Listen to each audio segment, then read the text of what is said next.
Hello বন্ধুরা, ফুচকা তো তোমরা সবাই অনেক খেতে ভালোবাসো, কিন্তু তার মধ্যে দই ফুচকা আমার সবচেয়ে প্রিয়।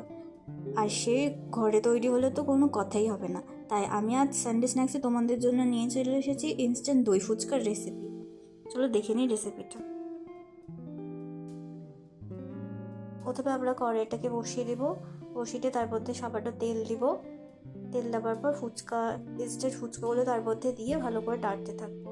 এই দেখুন বন্ধুরা, ফুচকাগুলো ভালো করে ফুলে উঠছে, তো সেগুলোকে নামিয়ে রাখবো। তারপর একটা পাত্রে তেঁতুলটাকে ভালোভাবে চটকে নিতে হবে।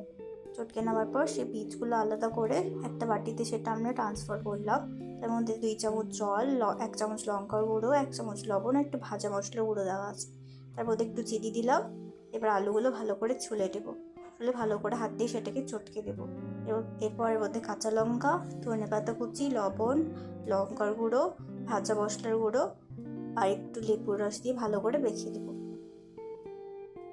এরপর আবার টক জল দিয়ে সেটাকে ভালো করে মেখে দিতে হবে। ভালো করে চটকে চটকে মাখতে হবে।